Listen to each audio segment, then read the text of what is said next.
Roadshow. 1 2 3 cek 1 2 Roadshow. 3. Kita dua arah.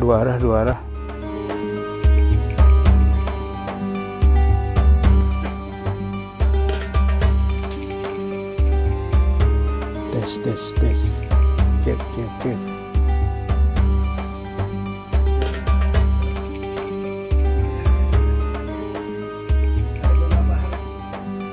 Lima, 4, 3, 2, 1.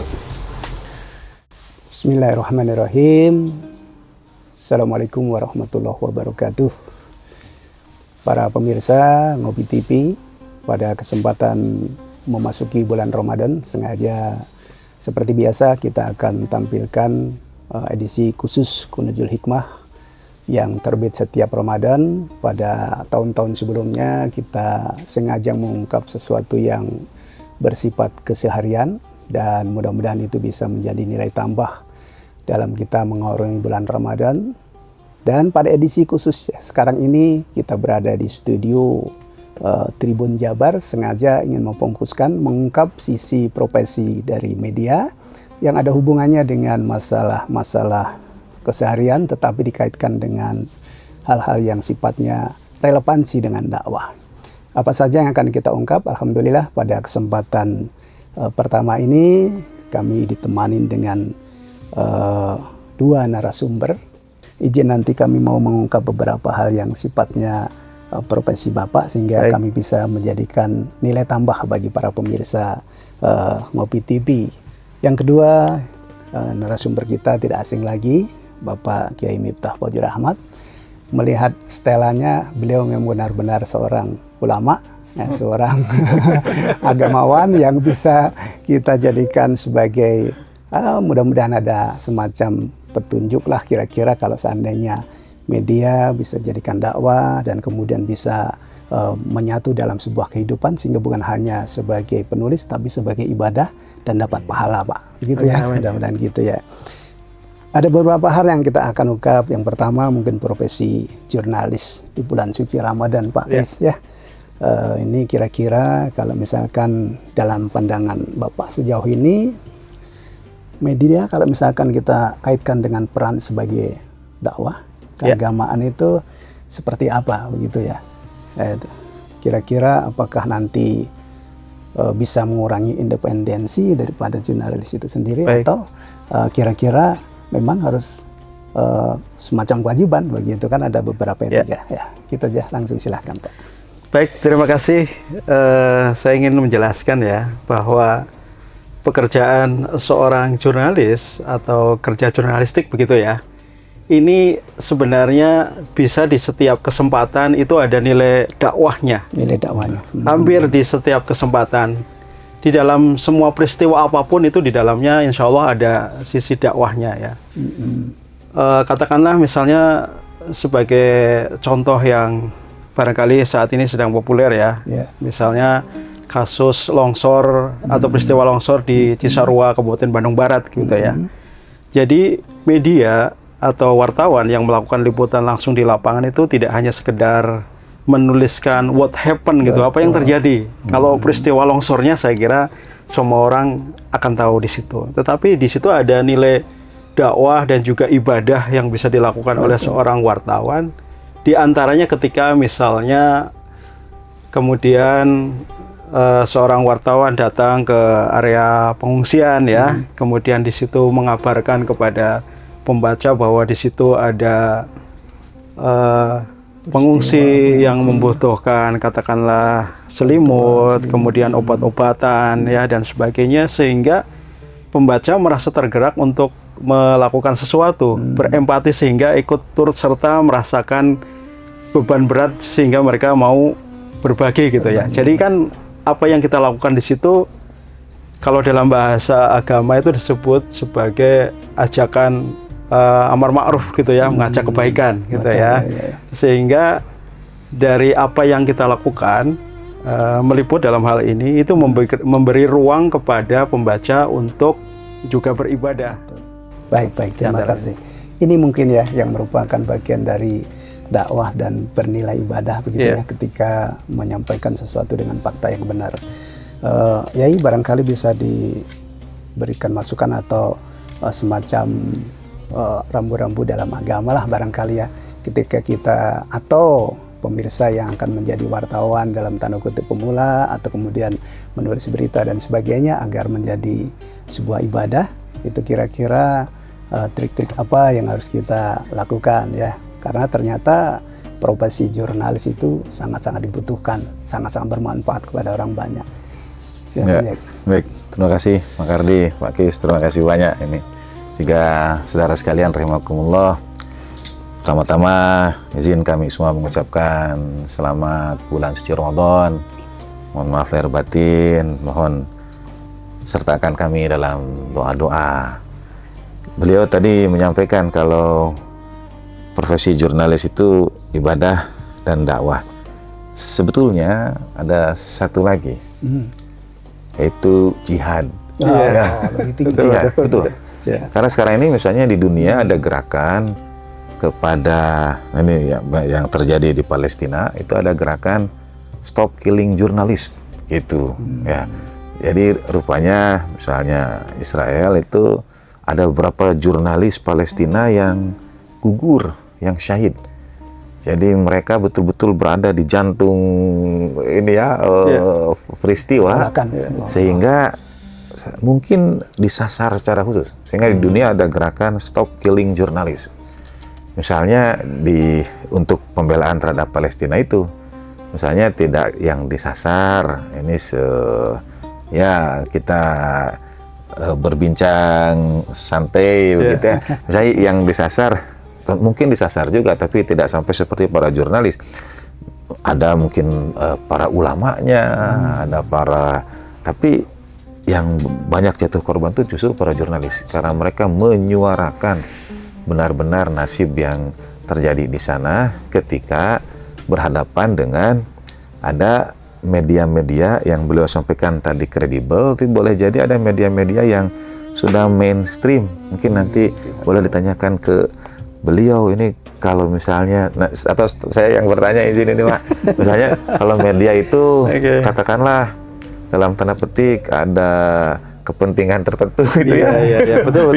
Ya, memang misalnya nih yang terjadi di Palestina, para jurnalis itu berusaha menyampaikan apa yang terjadi, tapi boleh jadi ada media-media yang mainstream yang mengambil sumber hanya dari satu pihak saja, tidak mengambil dari saudara di Palestinanya. Jadi sebetulnya profesi jurnalis itu jihad, ibadah, dakwah, jihad ya. Karena menyampaikan sesuatu, menyampaikan kebenaran, menyampaikan fakta itu jihad luar biasa. Dan saya kira tantangannya juga besar ya. Besar sekali. Karena jihad itu tantangannya besar juga. Apalagi dalam agama kita diminta untuk tabayun ya. Itu kan. Karena itu untuk mencari data kira-kira diverifikasi dan sebagainya itu. Menyambung dari pertanyaan itu, saya juga pengen tahu ini. Itu ada pandangan yang kira-kira kan seorang jurnalis yang punya hati tulus menyampaikan kebenaran yang sebenar-benarnya, ternyata ada cover yang menjadi putih sehingga membuat berita-berita yang kurang kredibel sehingga begitu. Nah itu gimana itu dalam pandangan jurnalis menyikapin atau memaknai dan kemudian men-statement lah orang-orang yang seperti itu gitu. Jurnalis itu. Ya baik. Kalau seorang jurnalis benar-benar dia tulus gitu ya dengan profesinya, insya Allah ini akan berkah begitu ya. Nyambung. Ini kata-katanya Pak Ustadz. Lagi jihad gitu ya. Baik. Jadi kalau seorang jurnalis itu taat pada kode etik, kemudian pada undang-undang pers gitu ya, insya Allah dia akan menyampaikan sesuatu yang benar ya, dan juga adil ya. Betul bahwa di dunia jurnalistik itu ada istilah yang disebut cover both side itu tadi. Jadi kalau dalam bahasa agama itu Pak Ustadz, ketika Anda tidak suka dengan seseorang, tapi jangan sampai keadilannya gitu ya, jangan sampai membuat bertindak tidak adil begitu ya. Jadi ketika ada tudingan-tudingan tertentu, katakanlah sebagai sebuah kebenaran gitu ya, katakanlah ada isu pejabat tertentu melakukan tindakan korupsi, tetapi ini baru disampaikan oleh pihak tertentu gitu ya, apalagi bukan datang dari otoritas seperti kepolisian atau kejaksaan, maka seorang jurnalis itu harus memberikan ruang kepada orang yang dituduh itu untuk memberikan penjelasan atau pembelaannya gitu ya, karena itu prinsip cover both side itu harus dipenuhi di situ gitu. Saya izin mau bertanya. Kebetulan tadi pagi tadi pagi saya kira saya lihat di running text itu ada berita dari Al Jazeera. Perbatasan Rafah itu dibuka, lalu berdasarkan perjanjian diizinkan 50 orang yang sakit dari Gaza dibawa ke Mesir. Ternyata Israel hanya mengizinkan 5. Dan dari yang 5 ini pemberitaan yang disampaikan oleh jurnalisnya. Ternyata yang 5 ini mengalami katakanlah perlakuan yang tidak baik, tidak manusiawi, yang tidak senonoh, dikatakan ada abuse, ada pelecehan. Tapi dari sisi penjelasan pihak Israel, kan ini buat Said itu tadi buat Said. Jadi menurut yang satu, menurut para Palestinanya, kami dilecehkan ini karena diperiksa kan keluar dari Palestina ke Mesir kembali lagi untuk berobat. Tapi pemeriksaannya itu dilecehkan. Sementara kata Israel, tidak, ini karena memang SOP lah. Gitu.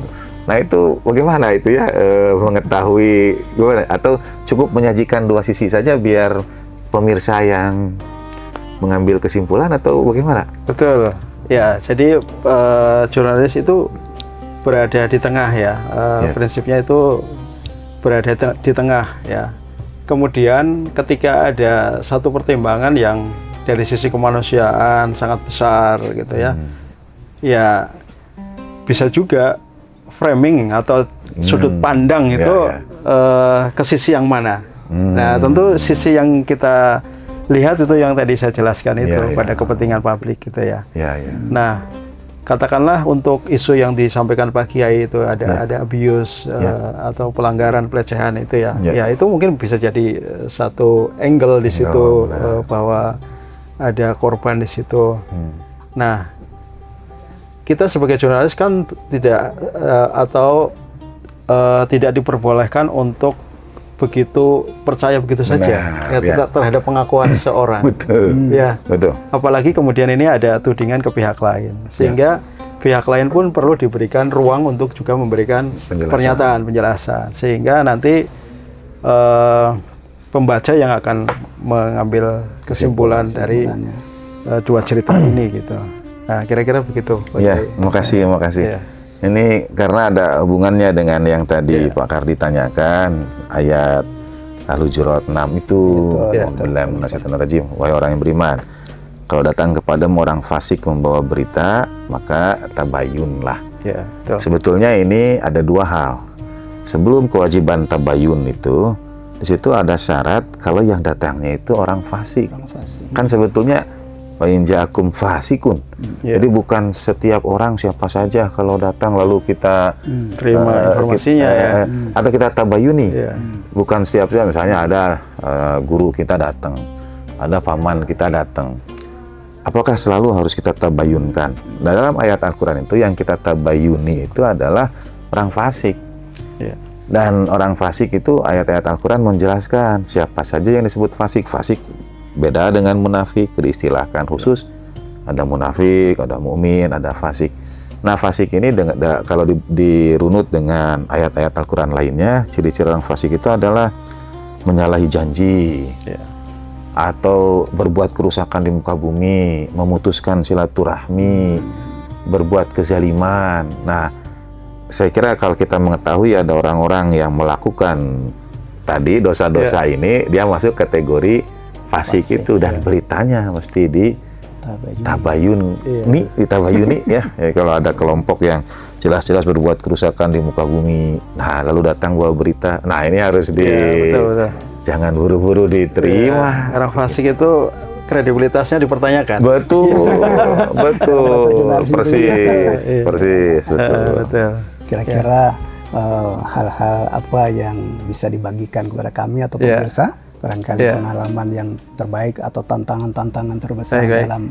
dalam hal jurnalis yang Yeah. Bapak lakukan selama ini. Baik, jadi selama 20 tahunan ya gitu ya sebagai jurnalis di Tribun Network, dan saya bertugas di sini di Tribun Jabar gitu ya. Banyak banget ceritanya gitu ya, yang ini bisa disebut sebagai kekayaan jiwa gitu ya. Masya Kekayaan Allah. jiwa. Jadi ketika awal-awal saya masuk ke Bandung, kemudian ditugaskan di Des Pendidikan ya waktu itu. Oh, das pendidikan. Ya. Saya banyak menemukan cerita orang-orang dengan ketidakberuntungan begitu ya, lahir dari keluarga yang biasa saja tapi punya cita-cita sangat besar gitu ya. Jadi saya pernah ditelepon orang tua siswa gitu yang dia menceritakan bahwa anaknya itu kabur dari rumah karena dia punya mimpi ingin berkuliah, tapi sementara ibunya hanya pedagang cireng gitu ya. Nah, cireng makanan khas di Bandung ya. Nah, kemudian saya mencoba menggali informasi ini, kemudian membuat ceritanya gitu ya. Nah, setelah kisah ini ya, kisah anak Bandung yang punya cita-cita ingin kuliah tapi ada keterbatasan biaya sehingga dia meninggalkan rumahnya gitu ya, sehingga ibunya menjadi sangat khawatir dan mereka menceritakan ke kami. Setelah berita ini terbit, itu ada banyak sekali orang yang menelpon ke kami meminta alamat dan ingin berdonasi supaya anak ini bisa kuliah gitu ya. Kemudian di cerita yang hampir serupa gitu ya, ada anak kelas 3 SMP yang sebentar lagi dia mau ujian gitu ya. Keluarganya bermimpi dengan anaknya bisa menyelesaikan sekolah, punya ijazah, mungkin kehidupan keluarganya akan makin baik ya. Karena ketika saya datang ke rumahnya, sungguh ini sangat memprihatinkan gitu, sedih gitu ya. Tinggal di rumah kontrakan, ayahnya stroke, awalnya supir angkot, dia udah beberapa bulan nggak kerja, kemudian dia hidup dari istrinya bekerja di rumah orang lain sebagai buruh cuci gitu ya. Kemudian di hari-hari menjelang dia ujian, oleh sekolahnya disuruh pulang gitu, karena belum menyelesaikan administrasi tunggakan SPP begitulah ya. Nah, alhamdulillah kalau sekarang sih banyak sekali program pemerintah yang bisa membantu itu. Ini ketika itu ya, ketika itu. Nah, kemudian saya menulis cerita ini gitu ya. Nah, setelah cerita ini saya tulis, tentu dengan tabayun tadi ya, saya datang ke sekolah juga mengkonfirmasi gitu ya, sehingga pihak sekolah juga memberikan cerita, memberikan jawaban. Nah, berita ini terbit. Nah, besoknya saya datang lagi ke rumah. Saya ingin tahu setelah berita ini apa perubahan yang dia dapatkan. Ternyata Bapak ini, Masya Allah ya, itu menyambut saya dengan penuh rasa gembira gitu ya. Yang rumah itu nggak punya apa-apa, dia dibela-belain beli kopi buat saya gitu ya. Beli kopi saset gitu ya, saking bahagianya. Nah, yang membuat keluarga ini sangat bahagia ternyata pihak sekolah itu datang ke rumah, kemudian mengajak anak ini kembali ke sekolah dan digratiskan. Kemudian ada pihak dari pemerintah yang juga datang ke rumah gitu, yang membantu. Sehingga ya alhamdulillah anak ini bisa ikut ujian dan punya ijazah. Itu diantara ya, diantara cerita yang mengesankan banget waktu itu sebagai wartawan. Ibadah, masih banyak cerita yang lain ya, gitu. Dakwah, jihad dan amal jariah ya. Itu. Jadi ketika kami menulis sesuatu, kemudian ada perubahan positif yang diterima oleh objek yang kita tulis, atau kemudian adanya perubahan kebijakan pemerintah yang kemudian jadi pro ke masyarakat. Wah, ini satu kegembiraan yang luar biasa buat kami sebagai jurnalis. Nah, kira-kira itu. Terima kasih. Kalau dari segi agama ya, barangkali bisa diinformasikan kepada kami berhubungan dengan ya minimal sebagai bagian dari ternyata jihad tertinggi, khususnya untuk para pembaca dan mengikuti informasi-informasi yang kita dapatkan. Terima kasih. Pertama, mungkin kadang dalam bahasa Indonesia makna dalam bahasa Arab itu dipilih hanya satu kata saja. Misalnya fitnah. Fitnah itu di Indonesia menjadi sesuatu yang tidak benar yang disebutkan pada orang lain. Padahal dalam bahasa Arabnya bisa bermakna ujian, bisa bermakna sesuatu yang mengalihkan perhatian dan sebagainya. Nah, tabayun juga demikian. Kadang kita mengartikan tabayun itu sebagai cek dan recheck, misalnya begitu ya, tanya cover buat saya atau tidak. Padahal sebetulnya tabayun itu dari kata bayin, mubin, bukan hanya sekedar bertanya kepada pihak-pihak, tapi mencari kejelasan, mencari benang merah, mencari mengurai. Jadi bukan sekedar ya A ditanya, B ditanya, tapi memang diurai ininya, dibuat jadi bayin, dibuat jadi terang, dibuat jadi jelas. Kalau ada kisruh ini, di mana nih ininya, titik temunya. Nah, itu yang sebetulnya dimaksud dengan tabayun itu. Nah, yang kedua,